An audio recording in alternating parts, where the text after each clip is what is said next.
evening. Thank you very much for joining us from far away. Uist, is it? Yes, yes, in North Yeah. Wales. Thanks very Okay. much for that introduction, Nigel. That was Okay. very good. More than I'd thought of introducing myself, actually. Very nice. So, okay, so let's start with where we are. You can see the Outer Hebrides are off the northwest coast of Scotland. The Butt of Lewis is the very northern point, and Barra, there's actually a couple of islands below it. And as Nigel says, it's actually 130 miles long from the Butt of Lewis to Barra. The Southern Islands, which is on this diagram here, it's marked as Balranald is actually North Uist. Below that is Benbecula, and then lies South Uist and Barra. The west side of the Uist have an extensive coastal plain, the Machair, which is wind-blown shell sand. And off the west coast of the Uist is that the sea is fairly shallow, so you get large beds of seaweed, a lot of various types of seaweed. And this is actually a really important part of the ecology of the area, because every now and then this gets cast off and thrown up on the shores of the island and is used by the crofters when they're cultivating the maca, so they use it as a fertilizer on the maca as well. So we're lying so far north and out to the northwest of the UK. We don't get much in the way of passerine migration. We don't really get drift migrants, or very rarely. Most of the migration that we see is it's wildfowl and waders. And the first signs of that, really, it's a long time coming, is spring. But the first time sights of it really are the hooper swans. These are heading up to Iceland. I believe the Icelandic population of hooper swans is actually increasing, and we certainly see huge numbers passing through. They start on the move from probably about mid-March through to early April, and they often will fly straight over. They've got plenty of energy and they'll fly straight over unless they meet headwinds. And it is quite common for them to meet a northerly wind or a northwesterly wind at that time of year. And they'll just pull up for a few days or until the winds ease.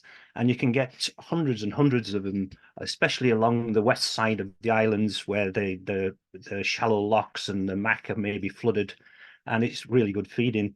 There are small numbers winter here, but the vast majority are just migrants heading further north or further south, depending on the time of year. So, as well as the hooper swans, which start moving in mid-March, we also get large numbers of barnacle geese. Now, barnacle geese actually winter in North Uist, and there's normally roughly about 7,000. But last November 2023, there was about 8,500, which is a bit of a contrast to some of the other major areas, like wintering areas like Islay and on Tiree, when numbers have actually gone down a bit. Islay still holds most of the wintering barnacle geese, but they also found in various places in Ireland as well, Sligo, Mayo, and County Galway. So some of these barnacle geese are actually, you can see that they have Darvik rings, this one in the centre there. ZHP was actually ringed on Islay in 2017. This was one I photographed on North Uist a couple of years ago during the winter. So I spend quite a bit of time in the winter going through the large flocks of barnacle geese, looking for ringed birds, sending them into a central database, and then the guy, Steve Percival, he sends back the details. And through this and other keen sort of ring readers from various other places, as I mentioned, on Islay and in the west of Ireland, we found the barnacle geese are actually starting to move as well in mid-March. And you wouldn't really know, apart from the fact that you just see these odd birds, and that they'll have spent, because of the rings, like this one not here in the middle, they haven't been in Uist or winter, and then suddenly you start picking up one or two birds. And and they're starting to drift in, and they're staging the islands in the Uist for a bit longer. We're a bit closer to Iceland and Greenland, their breeding destination. And then, oops, sorry. And then in the beginning of April, thousands of them pile through. Most years, some of these birds will stage for quite some time. They'll maybe spend a week or two in North Uist, especially around Balranald and up the northwest coast. The ring reading has helped us find that they are doing this on a regular basis. Before it was just a bit of guesswork, because sometimes maybe most of the geese maybe leave North Uist and then a load more will appear. And because of the rings, we found conclusively that they are birds that are stopping off, that have been wintering in other places. Amongst these barnacle geese, we often get other species. Here you can see there's two what appear to be Canada geese that are actually cackling geese. So the Canada goose was split. There's many different subspecies, and the smaller 3 or 4 subspecies are now known as cackling geese. And they come down in amongst the barnacle geese in the winter. And sometimes we maybe get 1 or 2 wintering North Uist, but then in the spring, in the early April, when all the geese are coming from the various other wintering grounds and stopping off, we often turn up more of the birds, and they'll stay for maybe a few days, and then they'll carry on further north. Here you can see a typical cackling goose. This is a bit smaller than a barnacle goose. They're usually around the same size. They can be a little bit bigger, a little bit smaller, but you can see that the beak is very similar to the barnacle goose. It's quite short, deep base, and its head's a very similar shape, a bit of a flat crown, steep forehead. So they're a rarity, but they turn up every year, either on migration or actually wintering here, or a combination of them both. Also amongst the barnacle geese, we sometimes get these. Now this is one that's now classed as a Canada goose. This is Balranald. This is right out on the headland at Balranald, where people come to do skua watching and whatever. So this is the far northwest of North Uist. So this is a Todd's Canada goose. So this is the other species of Canada goose that is now defined. It's bigger. You can see that it's quite a bit larger than the barnacle geese. It's bigger, and it's got a longer, snaky neck. So they again pass through at the same time. Sometimes they get tied up with pink-footed geese, but more often than not, they were barnacle geese. And the large flocks of geese, they often act as carrier species, so you get these other odd birds that get mixed in with them. So another sign that we get in April is the pale-bellied brent geese. Now these breed in Greenland. There's small numbers that winter in North Uist, maybe 100 or so, maybe a few more down on Barra. But the vast majority of them go down to Ireland. They concentrate at Strangford Lough when they first migrate south, and then disperse throughout Northern Ireland. And these, like the swans, like the barnacle geese, if they encounter northerly winds on their northward migration, they'll stop off in quite big numbers, hundreds sometimes.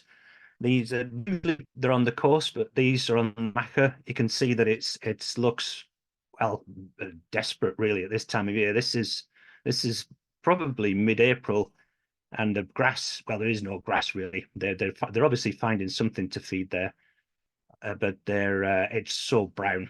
There's a lot of the Machair really doesn't start growing until June, July, but there's little bits of grass on there.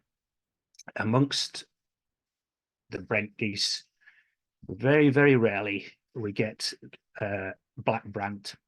This bird over on the left, you can see, is a black brant. It's got this big wide neck collar, a very strong flash, and you can maybe just see that the darkness is coming down the side of its flanks onto its belly. It's a very contrasting flank side.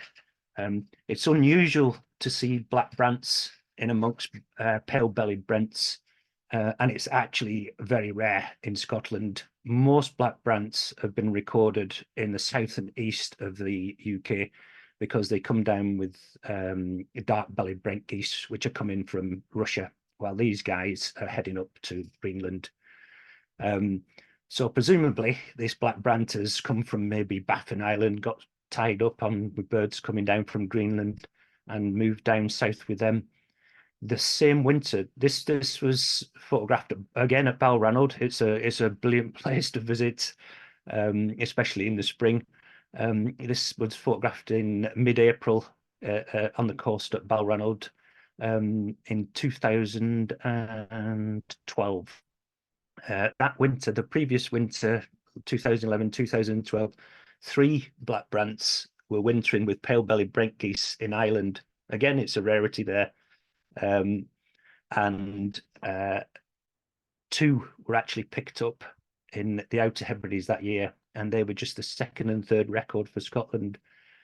So it's quite nice if these birds do encounter northerly winds on their way north and stage for a wee while, because they sometimes bring something nice along with them.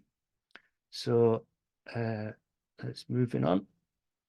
Here's another species that we get moving off through the island. This is the Greenland whitefront in amongst the Barnacle geese here. Greenland whitefront's got orange beaks rather than the pinky beak of the Russian whitefront. Again, there's a small number that winter in South Uist, and the numbers are dropping all the time. So these are birds. This is a bird that's probably wintered on Islay, and it's making its way north. And again, pink-footed geese. You can see in amongst the flock, there's a barnacle goose over to the far left there, and almost at the head of the flock. These are coming from all over the UK, and they move up through the Outer Hebrides in April and May, and there's thousands of them coming through the islands. A lot of them will just pass straight over if the conditions are right. We have virtually none wintering. There's just a handful of birds that mix in with the wild grey lags locally and will stay. Most of them head down into various other parts of Scotland or down into Norfolk or onto the Ribble Estuary in Lancashire, and they'll winter there. And there's some interchange between the birds, and then they'll move north in April or early May. Occasionally, there's other things mixed in with them. Like I said, the odd Todd's Canada goose, and occasionally maybe even a snow goose. So as well as wildfowl that are moving north during April, we also have a few waders. Golden plover is extremely common in April. There are birds that breed here, and there's reasonable numbers breeding on the moorland. But in April, the fields can be full of these birds in just this super plumage, in full breeding plumage, and they'll cover fields. There may be thousands of them in the islands at any given time, and they're heading up to Iceland. Apparently, there's approximately 300,000 pairs in Iceland, and the people up there take it as a welcome sign when the golden plover arrive up there, as a first sign of spring. And I'm sure it feels like it takes even longer to get there than it does get to the Outer Hebrides. So as well as golden plover, we get Icelandic black-tailed godwits. The stunning birds again in full breeding plumage pretty much. Occasionally the odd one will, or a handful will stop through the summer. Perhaps the odd one try to breed, but the vast majority of them are heading up to Iceland. Again, there's about 100,000 or so in Iceland. Iceland must be a very, very busy place. It's obviously a good place for waders in the summer months. So like I say, most of the birds that are obvious migrants in the islands are waders and wildfowl. in the early spring. There's a large flock of black-tailed godwits. Again, if they encounter northerly winds, they'll stop off on the beaches, on flood pools on the Machair, and there may be flocks of 200, maybe more, and they're just a superb sight. But we also do get a handful of passerines. White wagtails, you can see the pale grey rump, nice, very clean looking plumage. This is a nice adult male. Is very common in April. It's you find it all over the place, but especially on the coasts and on the Machair. Again, heading up to Iceland, I find it quite extraordinary, really, that UK is the only place when it has pied wagtails, and yet we're surrounded on three sides by white wagtails. White wagtails up in Iceland, on the near continent, and to the south of us. And we do get pied wagtails passing through as well. Pied wagtails breed, but there's a lot pass through, so I don't know where they're going. But the white wagtails are almost definitely heading up to Iceland. Another common bird, we may get our first ones in March, but April is a big month for wheatears. Again, they breed in the islands. They're pretty common, but they also are birds traveling further north. This is, well, it has to be a Greenland wheatear. It's quite a large looking bird. It's typically stood bolt upright, but it's got this nice peachy colour on the underparts. So in April into early May, there can be wheatears everywhere, and a large number of them are moving further north. Interestingly, on the southern bound migration, a lot of the Greenland wheatears, they just fly straight down across the Atlantic and down to Iberian Peninsula, or maybe even Africa. A similar migration to actually the Whimbrel, and maybe it's just that the conditions, perhaps the northerly winds is too much of a hindrance for them to head straight up, and so they kind of hop their way up the islands, making pit stops, and the Outer Hebrides is the last one before we get to Iceland, which is about it's about 540 miles, I think, from North Uist to the southern coast of Iceland. So it's quite a hop for any bird.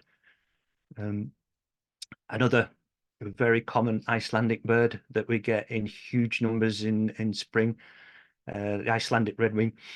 It differs a little bit from the ones that occur in mainland Europe, in that the streaking on the underparts is a little bit more blurry. It's a little bit less distinct. The clean streaking of the ones that you get on the mainland, it means that it looks much whiter underneath. You can see that the streaking here almost bleeds out from the sides and is a little bit more blurry.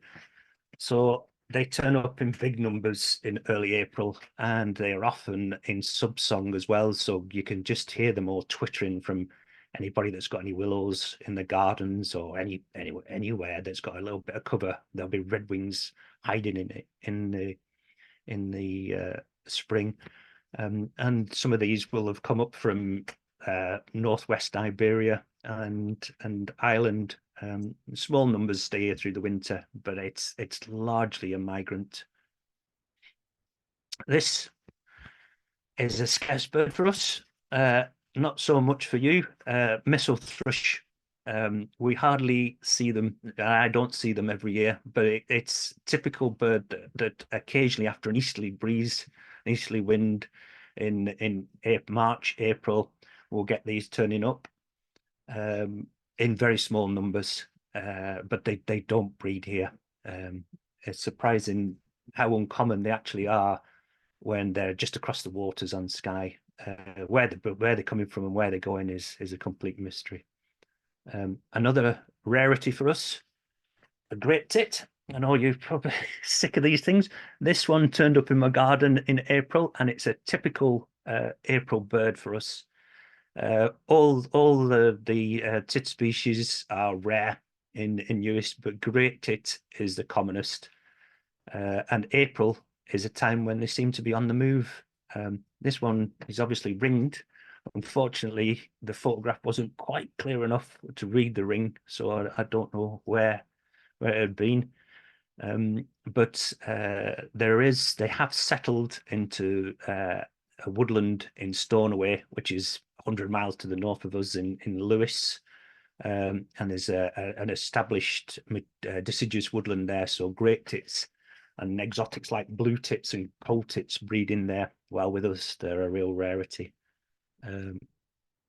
This is one of my favourites. It's a scarce bird.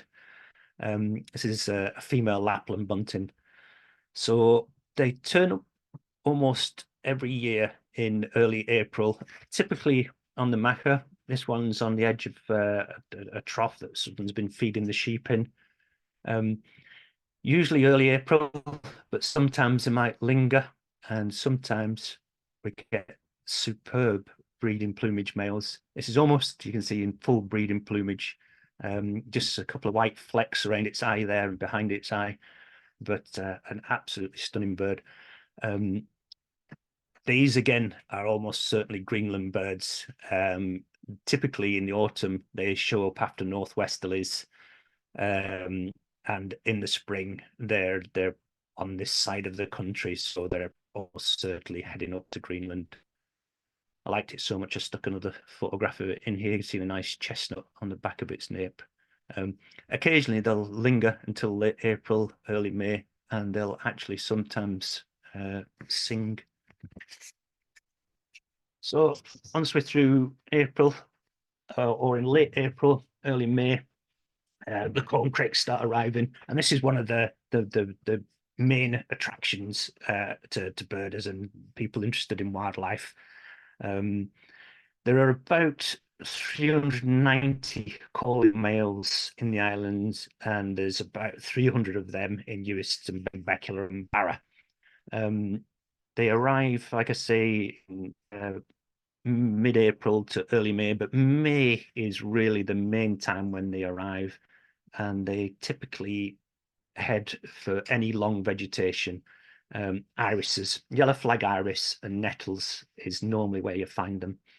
The males start immediately setting up territory and calling, and because the long patches of vegetation are there's not a lot of it around. There's not a lot of places to hide, and because they're a larger ground-dwelling bird, they want somewhere.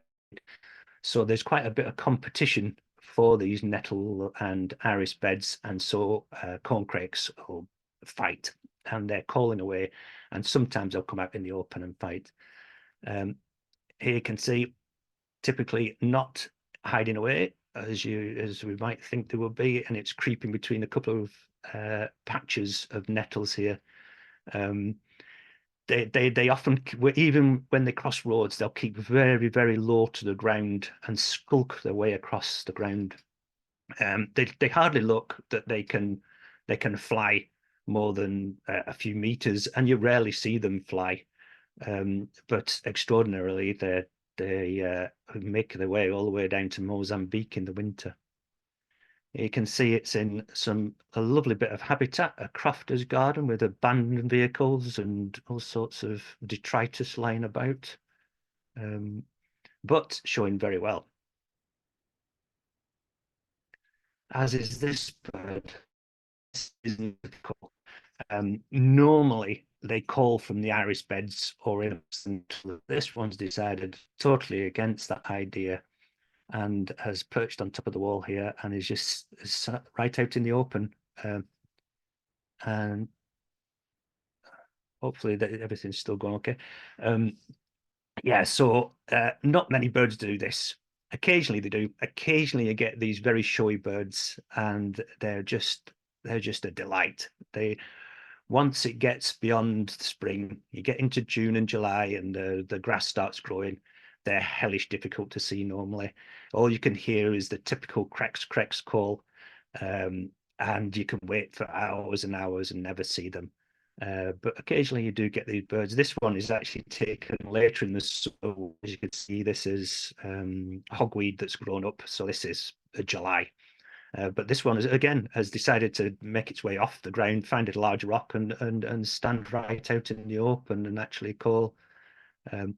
And occasionally they're very confiding. But anyone if you know who's been to look for corncrakes, especially in the summer, will maybe tell you that they can be very, very difficult to see. But May is the time to come when there's low vegetation, and the corncrakes are all fighting over territories. So as well as big attraction of the corncrakes, May in particular is a major time for wading migration. Dunlin are probably the commonest. Small numbers of Dunlin do breed, but huge numbers pass through and stage, especially in Uist. And it's this coastline where you can see amongst all this seaweed that's been cast, all this kelp and various other species of seaweed that's been dumped on the shore here. And this produces microclimate as it starts rotting down. The seaweed flies, and birds rely quite heavily on this throughout the year. And you'll see all sorts of stuff feeding along the western coast, along the Machair, where you get large amounts of seaweed dumped after onshore winds or big tides. So Dunlin can just be, it's just some bays and beaches are swarming in Dunlin. And they don't just feed on the shore, they actually feed on the Machair. So this is a piece of Machair that is just grazed. It's not cultivated at all, it's just grazed. So this, again, this is in early May, so you can see that there's not a great deal of stuff, there's not a great deal of height to it. Little cuckoo flower there. But in the background, you see all these Dunlin in nice summer plumage, and at the front, of course, 2 curlew sandpipers not in breeding plumage. They're uncommon in spring, but frequent, regular, I should say. And usually there must be first summer birds, and they've hardly got any of the redness in them at all. I think that one on the left has a slight bit of colour in its neck, but not a lot to speak of. Also amongst the Dunlin, we occasionally get these little stints. All these birds are heading up to the Arctic. Little stints, I think the closest is northern Scandinavia that they'll breed. Then they breed right around the across Russia to and Siberia. They're uncommon in the spring, but this full breeding plumage bird is a real stunner. And they do turn up in small numbers, much commoner in the autumn when it's juveniles. But it's always worth going through the Dunlin, but it can feel quite daunting going through these large flocks of Dunlin. Not to be confused with Sanderling. Most people are familiar with Sanderling, the pale white and pale grey birds scurrying along the beach. And we do have them like that in the winter. But once it gets to May, a lot of the birds are attaining the summer plumage. And what a stunning bird they are. There's huge numbers of these again. And they're in all different plumage tones. Some are more grey, some are more rufous, but they're just an amazing variety of patterns and colours to these birds that they're going through, and sometimes catch people out because they're just not familiar with sanderlings looking like this. A lot of them are heading up to Greenland to breed. Here you can see one that's been perhaps over-ringed, but the colour on the head on this is really remarkable. It looks like a totally different bird to what you get in the winter.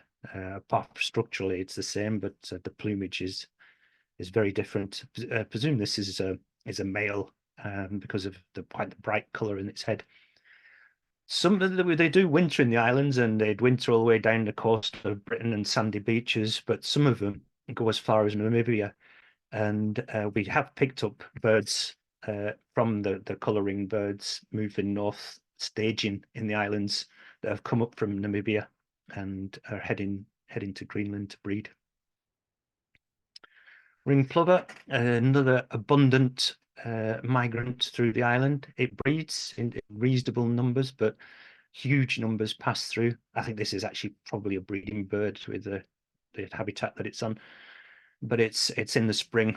It's in very nice plumage. The Arctic ring plover are slightly darker on the backs, a little bit smaller, and again, huge numbers passing through.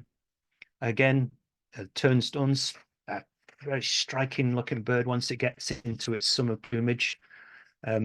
Very common migrant. They winter in small numbers, but they're large numbers passing through. Again, heading up to the tundra to breed. They'll feed on the Machair, but they're often amongst the sort of seaweed and rocky areas where you find them. Very common. And amongst them in this sort of place, we often find a purple sandpiper. Now, this strictly isn't a spring migrant. They actually winter in the islands here in quite large numbers. You maybe get 80, 100, 150 in a flock sometimes, but you can actually see on this one why they call it a purple sandpiper, and that's just because of the winter plumage and these nice sort of rich purplish streaks on their scapulars there. So that's in the winter plumage, but these birds are heading to Arctic Canada and Baffin Island to breed, and this is what they look like occasionally before they head off, and presumably what they look like once they're on the breeding grounds. Again, a very different looking bird, but what an incredible intricate pattern. You can imagine how well that would blend in breeding in the tundra, and a stunning bird as well. So as well as the small waders, we get a few larger ones passing through as well. Whimbrel are very common in the spring. The first 2 weeks of May, if you go outside, you often hear whimbrel flying over in flocks. If they meet the northerly winds that we seem to get more and more, they'll stop off for a while, and typically you'll find them along the coast, along the Machair. This one's obviously on some dried seaweed on the beach, and you'll maybe get flocks of up to 80, maybe 100 spread out over field. It's very common in Iceland, apparently 250,000 pairs. So that's a lot of birds that are heading up there.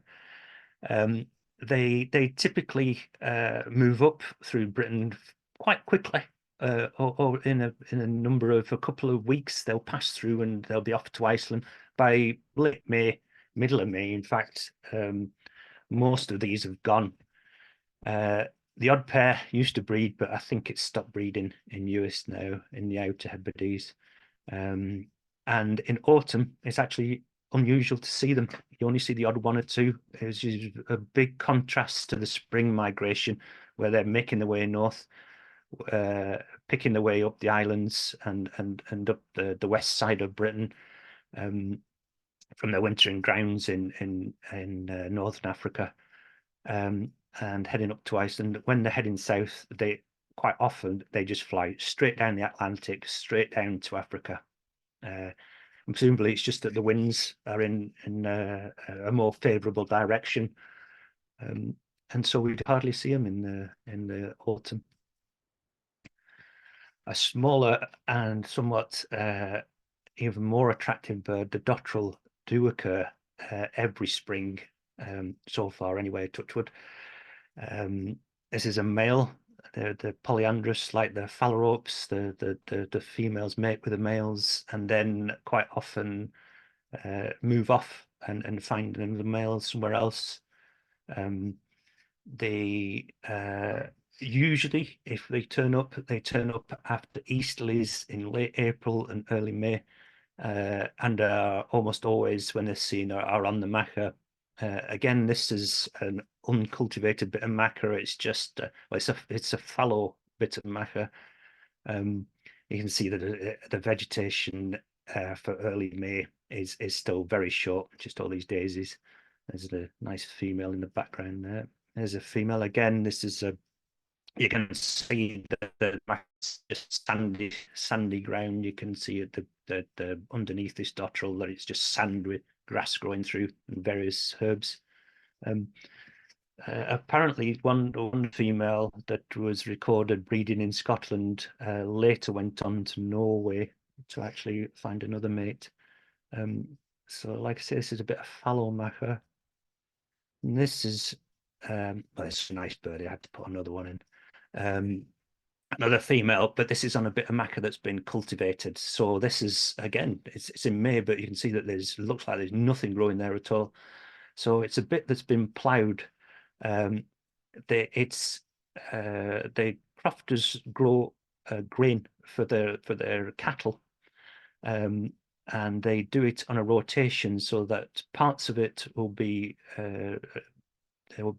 ploughed.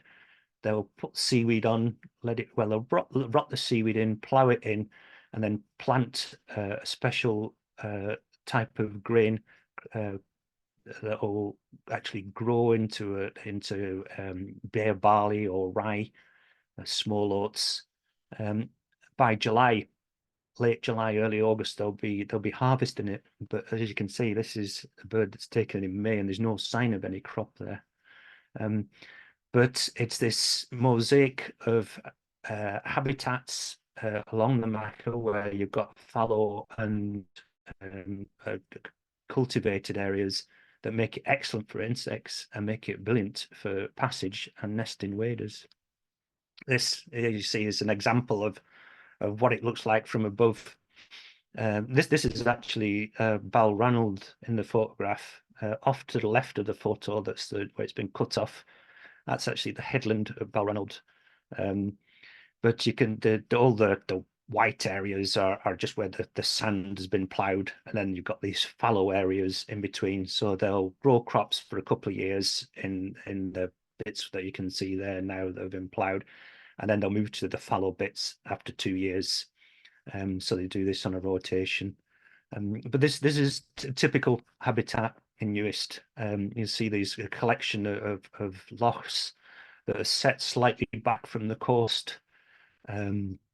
The ones that are next to the Machair are very rich and support quite a lot of breeding waders and wildfowl, and also provide a brilliant habitat for migrant birds as well.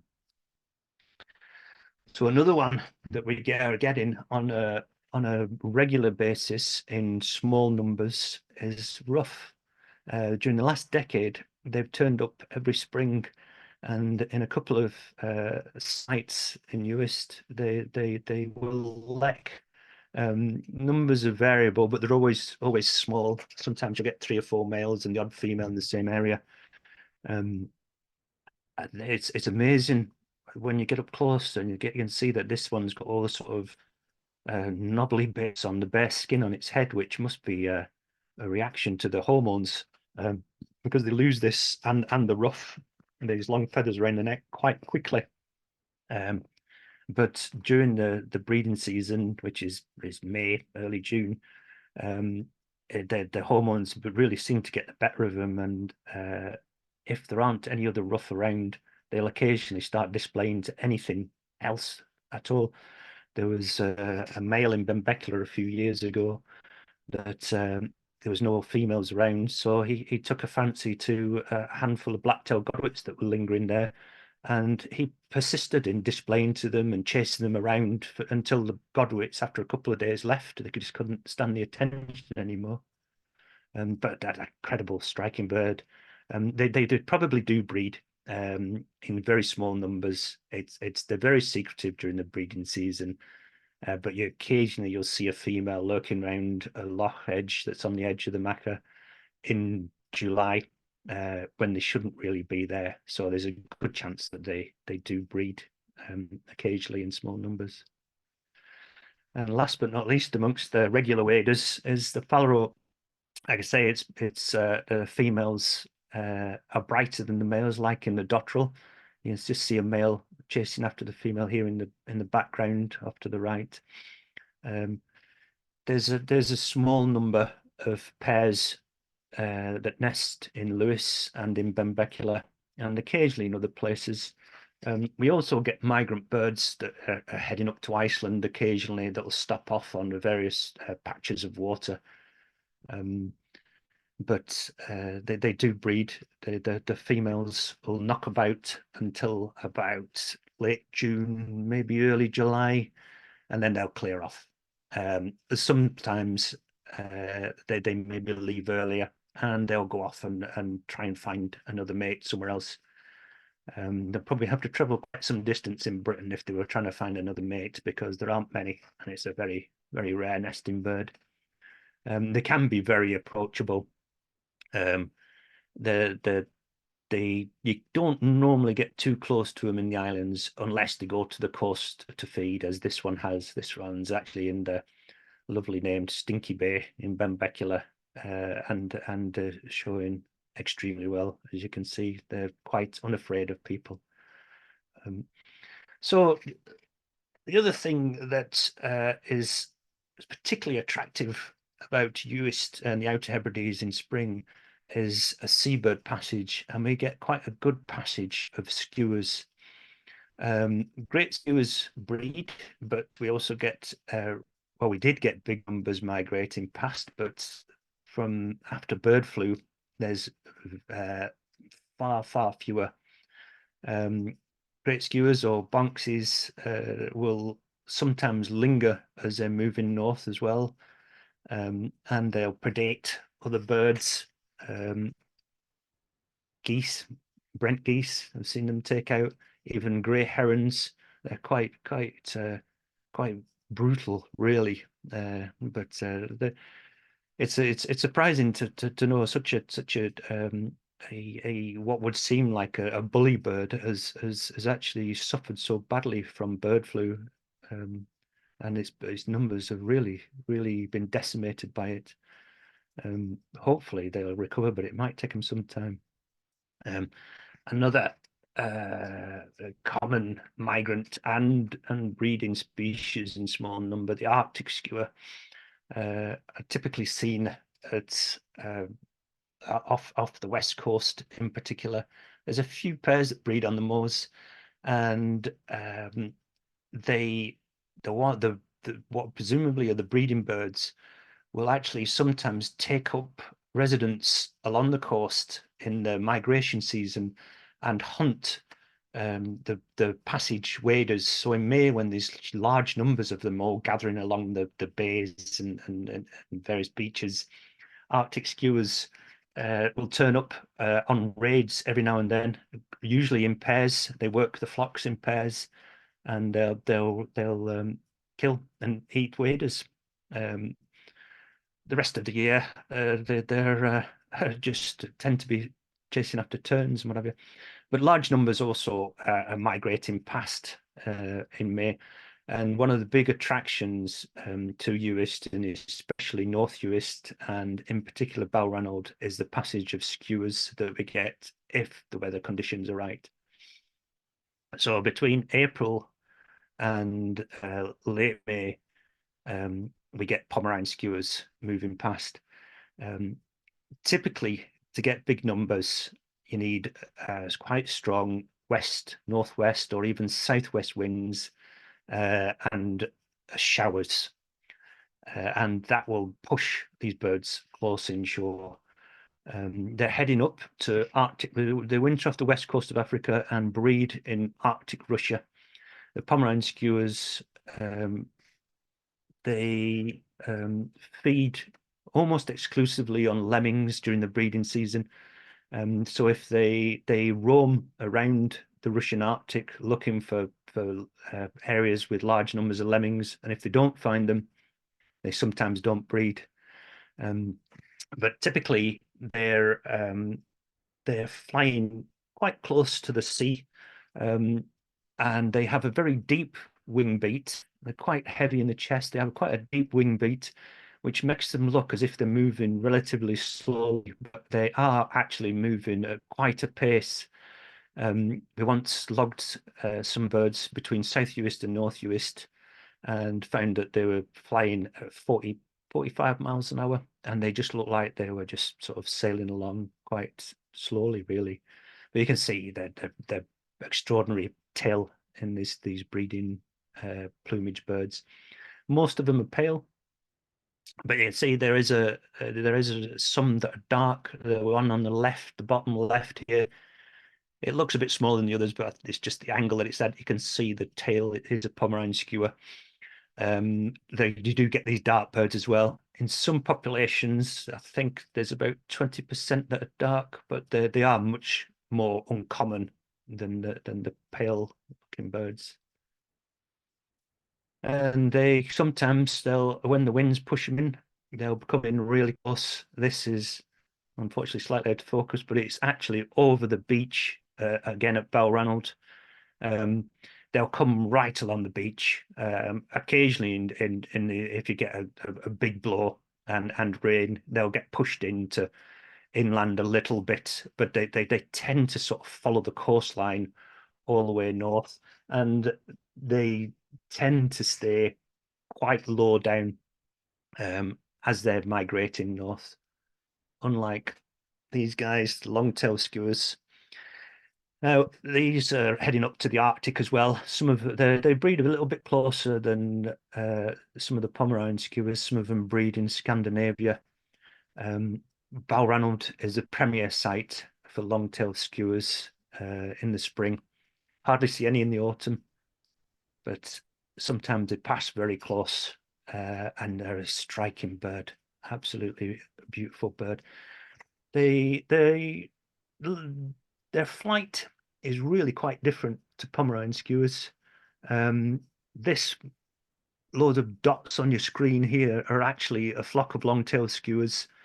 So sometimes in strong winds, when you see them out over the sea, they're moving like shearwaters. They're dipping up and down, and they're literally shearing as they come past in loose flocks. At other times, they'll circle high up into the sky when they look very much like large Arctic terns, and they spiral around to get the height, and then they'll just head off over land. They're much more likely to go overland than I think any other skua when it's migrating. And this map here shows you some of the overland routes that long-tailed skuas will take. Some of them are passing small numbers, are going up the Severn there, down at the south end of the map across to the Wash. And then a little bit further north, they cut across in Cumbria, and then across the central belt of Scotland. A little bit further north, you've got that red line. That's the Great Glen that they sometimes pass through, and sometimes through the east of the Outer Hebrides, the OH on the map.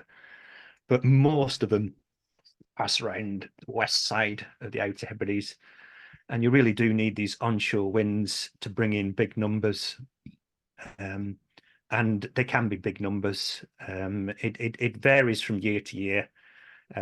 2015 was a particularly good year when the winds were quite strong from the west or northwest for 2 or 3 weeks, or on a regular basis.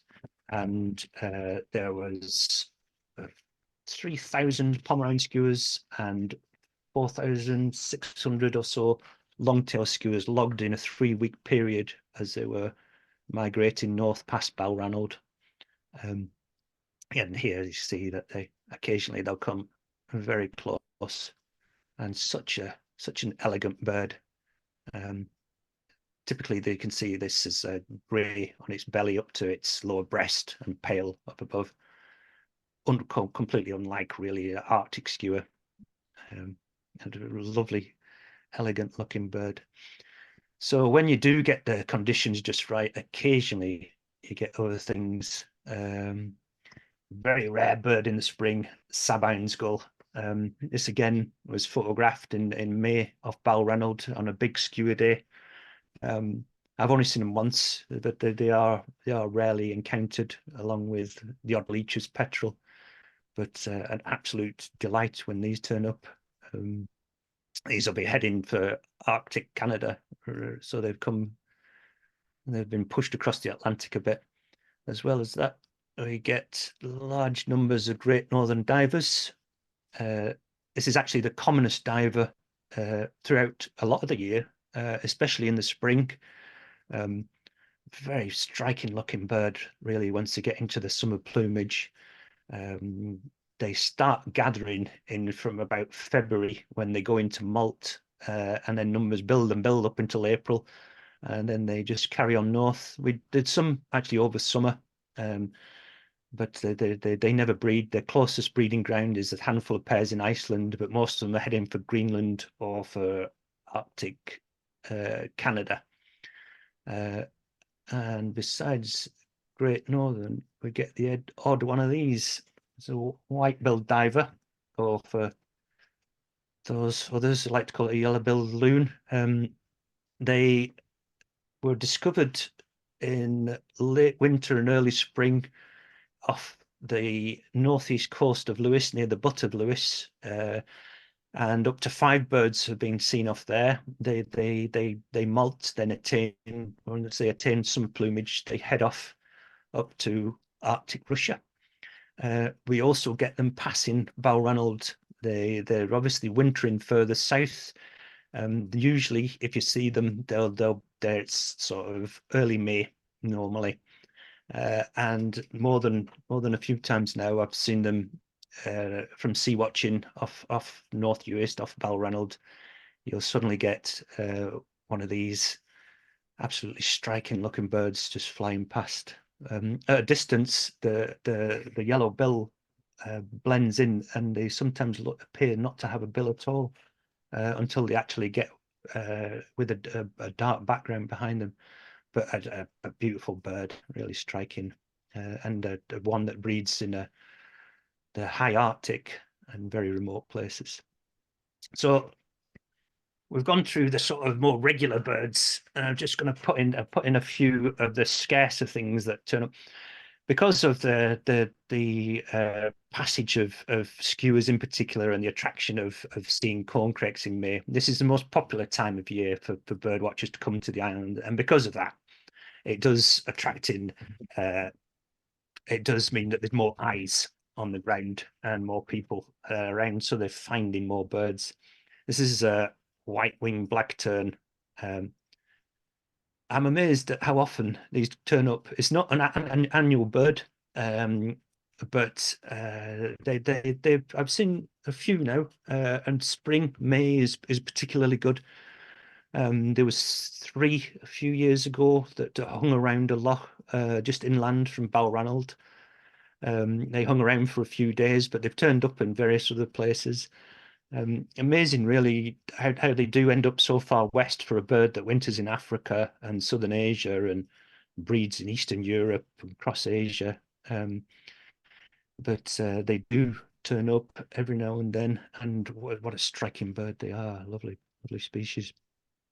Species that occasionally turns up in Britain, but is very rare up in Scotland, especially Outer Hebrides. A purple heron. This bird is in full breeding plumage. It was actually on Barra a few years ago in May, just somewhat overshot where it should have been. Normally a summer visitor to southern Europe. Amazing that it ended up getting so far north. Last year, we had an influx of night herons in the spring, in April and into early May.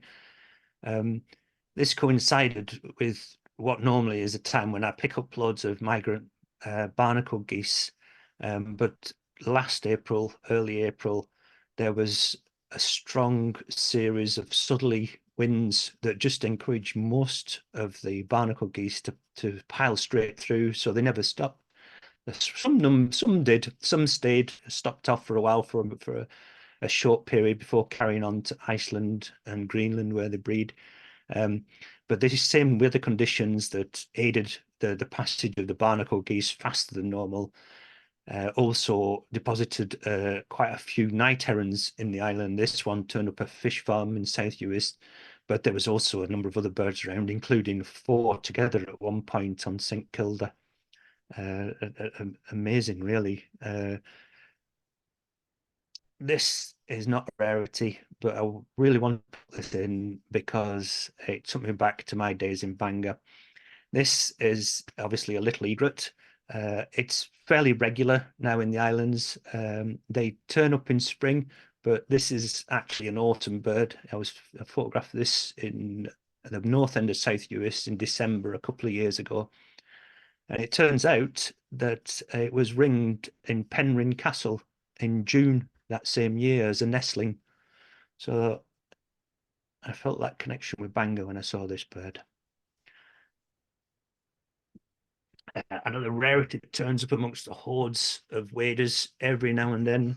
Broad-billed sandpiper, stunning bird, quite small, only dunlin size, lovely looking bird, and occasionally, very occasionally, we see them in spring.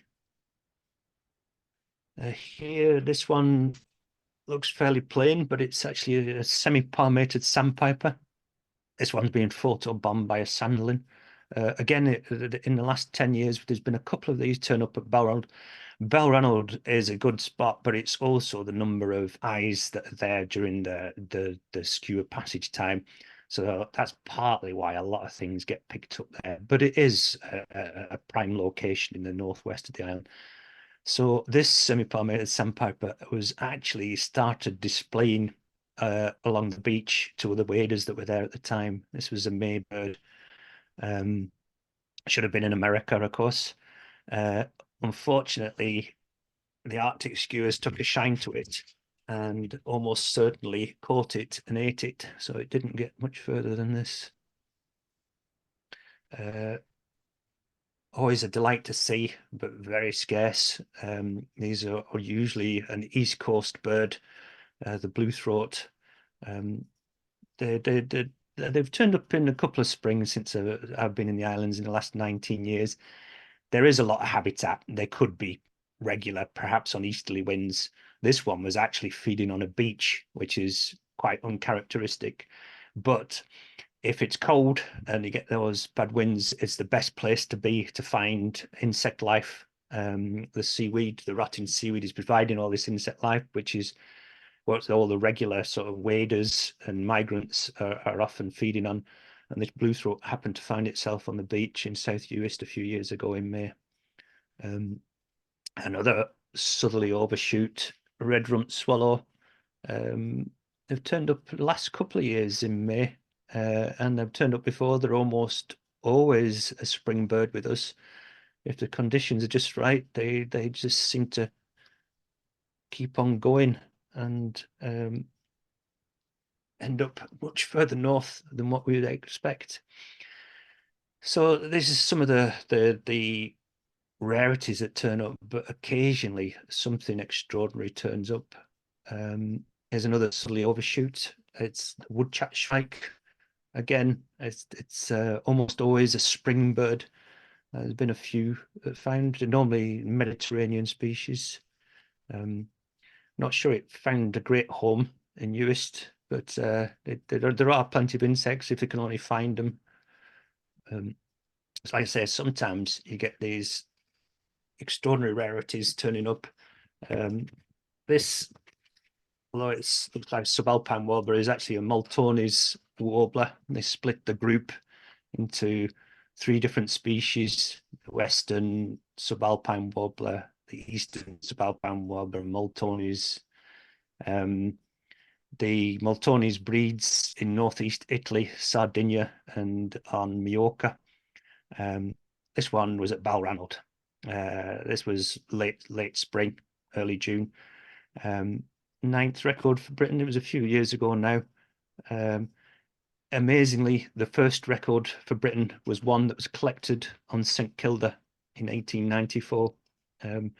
So it did have just a little precedence, but I was pretty surprised to see this, and probably won't see the like again. But last spring, I'm going to finish on this. Last spring in North Uist, we came across this actually while we were out on tour. I'd got a tip off that there was an odd wader in a field in North Uist. The description was fairly bland, really. I was actually expecting a ruff when I pulled up, and I was quite amazed to find a grey-headed lapwing. This is the it was the first for Britain, but it had been seen previously in Northumberland, where it was first found at the beginning of May. It was then seen briefly in Fife by a farmer, I believe, and then in Moray. So I certainly wasn't expecting this to turn up in North Uist last May. Should have been in China, but it was certainly an exciting bird to come across. You just really don't know what you might see. Besides all the regular migrants, we occasionally get something quite extraordinary. Okay. Well, thank you very much, Steve. What a way to end. Fantastic. Thank you very much indeed. I'm sure there'll be some questions for you after Okay. such a fascinating talk. So can I throw it open to those of you that Please do. listening this evening and watching? Any questions for Steve on the talk, or indeed about the Hebs in general? Oh, hi, Steve. Great talk. Thank you Hello. very much. Much appreciated. It was brilliant. Definitely whetted my appetite for going up there. I was just thinking, I mean, on the sort of rarities and scarcities, obviously you've covered spring brilliantly. Yeah. What American passerines have you had while you've been on living up there? Quite a few. Quite a few. The Firstly, I've seen a few Swainson's thrush. With Swainson's thrush in my garden a couple of years ago, which was a nice garden tick. Red-eyed vireo, Wilson's warbler. What else have I seen? Hermit thrush. Last year there was Tennessee warbler, which I didn't see. Eastern kingbird. American redstart. Yeah, and lots of waders. Waders in particular, it's superb for American waders.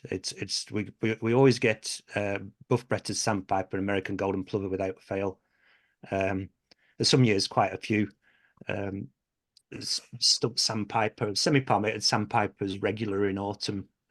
Bed sandpiper, white rump they're all regular, and occasionally something even rarer. But the passerines, it's quite difficult because there's quite a few gardens, and there's big areas that nobody really gets into from one day to the next. So there's probably an awful lot of birds missed. And Barra tends to pick things up more because it's smaller. And there's now a couple of guys that are resident birders that are resident on there, and they do a lot of work during the migration season. And there's also a group of other birders that turn up and bird it intensively during the peak migration. So that tends to be the place that turns most of northern orioles, another bird that I've seen on there. But there's huge areas in Uist where there's loads of gardens and stuff could be anywhere, and there's hardly anybody looking. So there's certainly huge potential. One year, a guy discovered a hermit thrush feeding in a dune hollow at Balranald, and it was hanging out in rabbit holes. There was no cover at all. It just went into rabbit holes. And he was out there in some horrendous weather when they saw it fly into this dune hollow. Probably just arrived, and then it hung around there for 2 or 3 days, just feeding. It never went anywhere else. So to think that they could be in a dune hollow when you've got sort of 40, 50-mile stretch of Machair down the west side, and then all these gardens and stuff, and maybe 3 or 4 people looking, it's a tall order, really. I'm sure there's loads and loads of stuff that turn up and nobody ever sees. Out of Thanks. interest, Steve, roughly how many resident birders are there in the Hebrides, in the Outer Hebrides? There's two in Barra. Nice. There's one regular that goes out quite a bit in South Uist. There's 2 now in North Uist, and there's nobody now regular in Lewis, or Harris. Nobody. Tristan, who actually comes from Bangor, Yeah. he lives in Lewis, Yes. But he's hardly there now. He's retired and his wife's retired, so they're gallivanting around the world, enjoying Right. birds all over the place. That Tristan Aprinos. That's right. Yeah. Yes. Good. Yeah. So very few of you really on the grounds all of the year. Yes. Yeah. Yeah. You get a few people that visit maybe in the autumn as maybe a group to come out and look for things. But if they're looking for pass rounds, they soon realize how difficult it actually is, because you don't have large numbers and you don't have a lot of people looking. So it's really a large amount of luck that you need to see Yeah. these things. Well, when you consider the size of the area you're dealing with as well, several times bigger than Anglesey is. Yeah. Yes. Yeah. Can I ask? Can you hear me?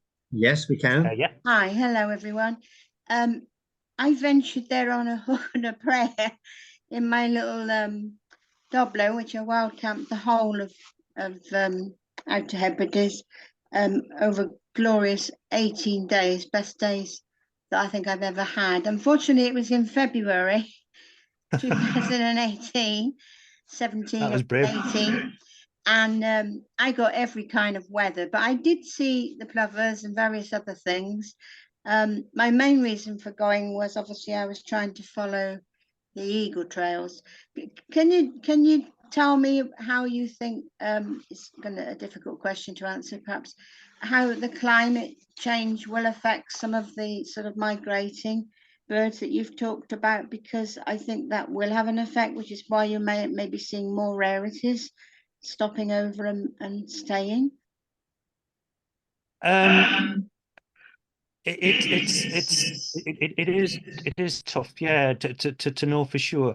The if sea level carries on rising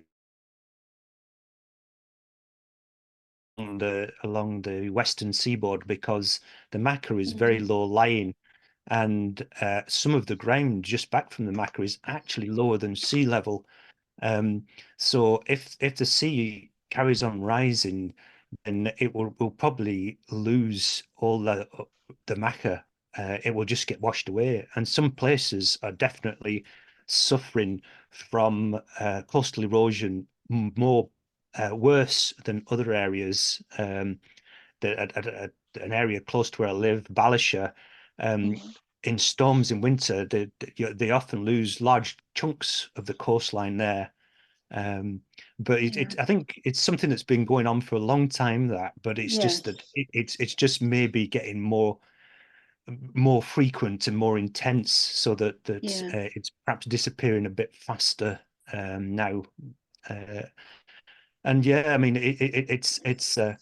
you can get what they call climbing Machair, where it blows up the hillside, but it will be a lot smaller than what it is at the moment. And that'll affect a lot of birds, because there's a lot of breeding birds on the Machair, and a lot of migrants rely, a lot of the waders and the geese rely on the Machair for feeding, and wintering birds as well. Twite, huge numbers of twite winter here.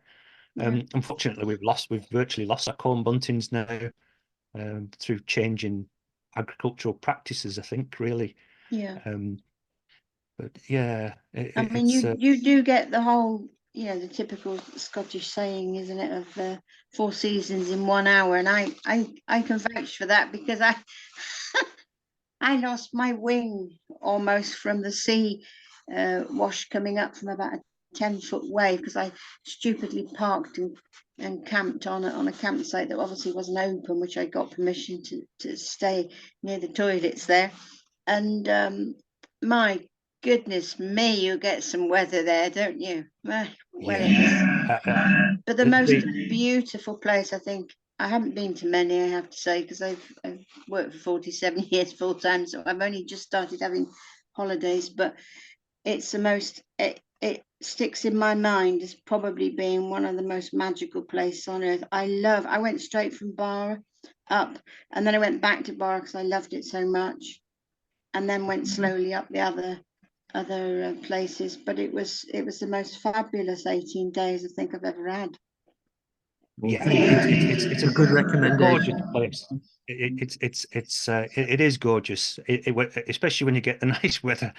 But as you say, it's regularly windy, and it's strong winds. Yes, yes, because everything's sort of tied down. That's the thing that shocked me, actually. All your food places, they're sort of concrete buildings, aren't they? And no trees, or if they are, they're sort of leaning to the floor almost. Yes, I mean, I walked for miles. You know, obviously looking for following the bird trail for the eagles. Didn't see any, I have to say. And then my clutch went. So just before I was about to join, I'm not sure if you know the person that was doing the Wednesday walks, and my clutch went on the Tuesday evening. So, but lovely people. 6 people stopped, and you wouldn't get that in many places to actually say, "Are you okay?" Because I was on about a 1 in 6 hill at the time, but it had such magical memories for all sorts of reasons. But good, good. I'm glad they helped you. They did, yeah. Lovely bunch of people. Lovely bunch. Good. Thank you anyway for the talk. You're welcome. Steve, can I ask about once? Absolutely marvelous, loved it. Was camping mostly. I was really heading to a Van Morrison gig in Stornoway, but started in Barrow and went via Balranald and stayed for a while on the at Berneray. Absolutely fabulous place to be. It was not an ideal time of the year for birding, but I'm really keen to go again. And you know, the prime time, particularly for old and slow people like me, will be May, I should think. And what's the accommodation like in the sort of North Uist area? Is it possible to get accommodation? I haven't tried looking yet, I have to say. It is, but you tend to need to book quite a bit in advance. Some of the it depends what you're after, really. A lot of the sort of self-catering, the prices have been going up and up, so I've heard. They've become quite expensive, quite a lot of them, so people have been telling me. There are a few B&Bs and whatever. I mean, if you're still open to camping, there's a few campsites around. There's actually a campsite at Balranald now that perhaps wasn't there before. Yeah, there's a few campsites, but the things do get booked up quite quickly, and there is a limited amount of accommodation because most people only get guests during the summer period. You're looking from sort of maybe late April through to sort of September, maybe into October. So they have long periods where they're not getting anybody, which means that, you know, there's a limited amount of people that can keep that sort of thing going through the year.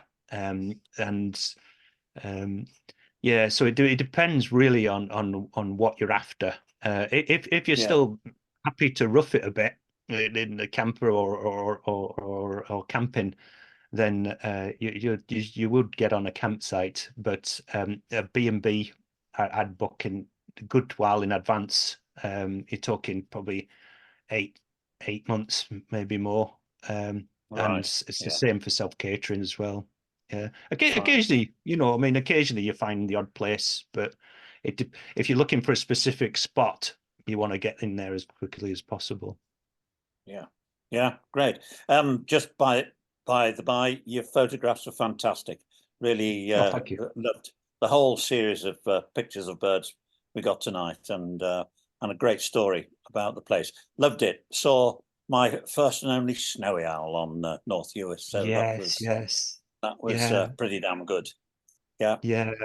They were regular here when I first got here in 2005, and I saw them every year for, well, it was a bird that a female that hung around in North Uist mostly for about 8 years. Then that she died. And then there was one on St Kilda for a couple of years, which appeared in North Uist last spring, not this spring just gone, the spring before. And and then it disappeared. It just vanished, and nobody knows what's happened to that. But they do, on the odd occasion, linger for a while, and they're as you can imagine, they're a huge attraction when they do turn up. Yeah. Yeah, well, nobody seemed to know about it, I have to say. It was really? quite a long time ago. It was it was probably about 2009, I think, and didn't hear mention of it. I just bumped into it. So it was great. Yeah. Okay, Wow, thanks very much for that. Thanks. Great evening. Thank you. You're welcome. Any other questions? I think I saw. Oh, yeah, Gareth. Yeah. Hi. Yeah, we spent a week up there actually, early June, when the black-billed cuckoo was there. Oh yes. Fortunately, we were in accommodation about a mile away, so it was really great. But what we did see there was we were staying in a little farmstead, and there were redwings there. Well, there was one redwing in particular which seemed to be holding territory. Yeah. Do they breed up there?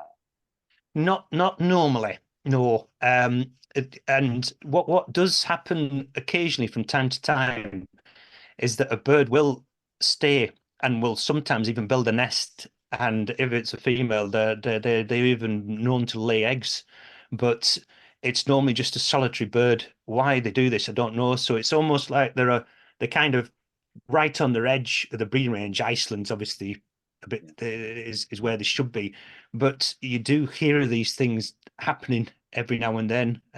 Every couple of years or so, a redwing will be lingering around and will be, like I say, building a nest sometimes. But it's as far as I'm aware, I've not heard of any successful breeding. But it's potential. It is a potential. Yeah. Yeah, amazing when they're singing, actually. The beautiful, stunning song. Yeah. I think Rachel B's got a question for you on behalf of Janet Kaiser. Rachel? She's you're muted. Rachel, can you unmute? Hello. Hi. Yeah, can you hear Hello. me? Yeah. Yes. I'm just looking in the chat to continue for Gary. Roberta said a wonderful roundup of the bird life in the Hebrides. Thanks very much. They heard the Corncrake some years ago but couldn't find it. Yeah. And then there's a question from Janet. Is there any difference in area under cultivation now that subsidies have been stopped or reduced? If there is, have there been any noticeable changes of bird varieties and spread? No, that at the moment there's roughly the same amount of area in Uist that's being cultivated. It's roughly the same, I think. Some areas have lost it altogether. It used to be in Lewis and small areas in Harris, but it's virtually disappeared from up there as from other similar sort of areas like Tyree. Once that cultivation stops, and it would be stooked, so it would be stooked, and the would then be that stuff would then be fed to the cattle in the winter, and it had mature grain in it. Now, when it's been silaged, there's no food. There's food for the cattle, and the crofters quite happy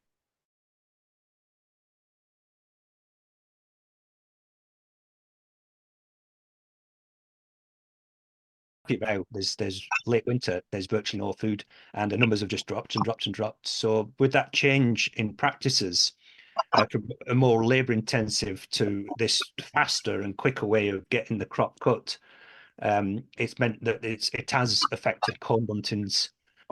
But because there still is a lot of cultivation going on, and you still get grain built, and you still get these different slightly different habitats that are adjacent to each other, there's still a lot of wintering birds on it, like twite and skylark. So it's really important for them. There's up to 3,000 twite wintering Uist, which is probably the biggest number anywhere in Britain. I hope that answered your question. That's an amazing. Thank you. Yeah. That's great.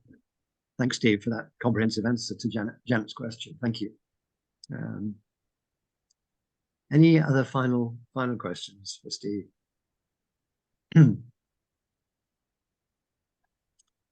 Well, if there are not any more questions, it's my pleasure to thank you, Steve, on everybody's behalf. And tonight's Zoom, comfort of our homes, really has come courtesy of two of you in Scotland. Gary, who's actually had to cope with a lot of technical problems this evening, both with the Zoom connection generally and with his microphone in particular. And we're very grateful to him for actually getting the show off the ground earlier on. He works hard behind the scenes so that we can all enjoy evenings like this. And of course, you, Steve, speaking to us direct from Uist, which seems 1,000 miles away, and on this cold night, it's amazing to have you in our living rooms, giving us this most splendid talk. I indicated to me how sort of evocative and romantic the Hebrides sounds, and your talk really illustrated that, because it just illustrated the lure of the place beautifully. And Ian commented there on the pleasure of seeing your images, and I would absolutely concur on that. It's partly, I think, your photographic skill, and partly the brightness of the light that you experience so often in those late spring and summer months that adds something to those images that we saw. But goodness, it was a treat to see that gallery of passage waders with feather by feather detail. That little semi-palmated sandpiper just seemed to absolutely glow. It was fabulous. And then the power of the pictures showing the hooper swans, traveling in and then on to Iceland. There was real dynamism about your images, and a great sense of place, not just the detail of the birds themselves, but where they were and what they were doing. And that leads me on to your commentary, which really was excellent. It really complemented the images beautifully, and it was really redolent with a deep familiarity and knowledge of the place and the birds. And I particularly enjoyed your knowledge of where the birds were going to, how they had got to the Outer Hebrides, and the importance of the Outer Hebrides as fueling stops for these long distance travelers. Thank you for that lovely link with Bangor, that little egret. What a nice surprise. Extraordinary. It was a delight. Yeah. It was amazing to think that that little egrets are now breeding in Penryn Castle. Certainly, I don't think they were doing that when I was there in the 90s. No, you were just there too soon. I think it was about 2003 that they started breed on Anglesey, and then the Penryn Castle population started about 2 years after that, and rapidly rose. And in fact, as I think I mentioned on one other occasion, we saw little egrets from Penryn Castle when we were taking students to Tenerife one year on the coast of Tenerife. So they get everywhere, north and south. Yes. Just shows you the connectivity of birds.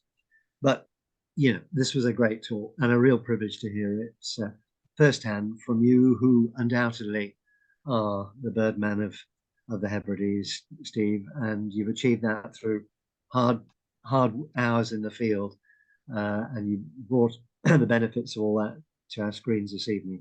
Thanks ever so much on behalf of us all. We hope you're going to have another fabulous year, that your own holiday company, which you didn't plug, but which deserves to be so, because from what I can see on the web, it does a marvelous service for those of us interested in wildlife in the Outer Hebrides. Please, if you're listening, go and Zoom Steve's website. I'm just forgetting the name in the spur of the moment.